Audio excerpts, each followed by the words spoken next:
কি হয়েছে দেখুন, আমার কি অবস্থা হয়েছে। আলু সব খেয়ে নিয়েছে, আমি কি করে সংসার চালাবো? আলু গম সরষে সব খেয়ে নিয়েছে, রাত্রে ঘুম নাই, রাত্রে ঘরে শুদ্ধ হাতি ঢুকে যাচ্ছে। বাঁকুড়ার বড়জোড়া রেঞ্জের সংগ্রামপুর বিট অফিসের অন্তর্গত গোস্বামীপুর গ্রামে কৃষি জীবন আজ ধ্বংসের মুখে। ধার দেনা লোন সব করে আমার এই সংসার চলছে। এবার আমি এই আলু বীজে মনে করলাম দেবো, কি করে দেবো বলুন? সরকার তো দেখতে নাই, কিছু বলতে গেলে রেঞ্জারে বিটবাবু বলছে যাচ্ছি যাচ্ছি, এরকম করে কি আর হবে? চাষি যদি মরে গেল তাহলে কি করে চলবে বলুন? ধার দেনা করে চাষিদের ফসল বিঘার পর বিঘা ধ্বংস করছে হাতির দল। আলু গম সরিষা প্রায় সবই তছনছ। গ্রামবাসীরা বলছেন ক্ষতিপূরণ তো দূরের কথা, বন দফতর থেকে কোনো সাহায্যই পায়নি। ক্ষতিগ্রস্ত চাষিরা সরাসরি বন দফতর ও বড়জোড়া রেঞ্জ অফিসের বিরুদ্ধে ক্ষোভ উগড়ে দিয়েছেন।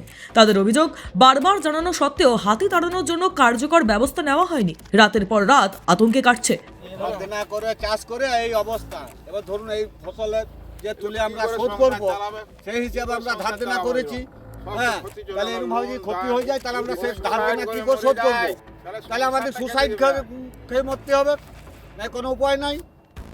তবুও প্রশাসনের পক্ষ থেকে কোনো পদক্ষেপ নেই।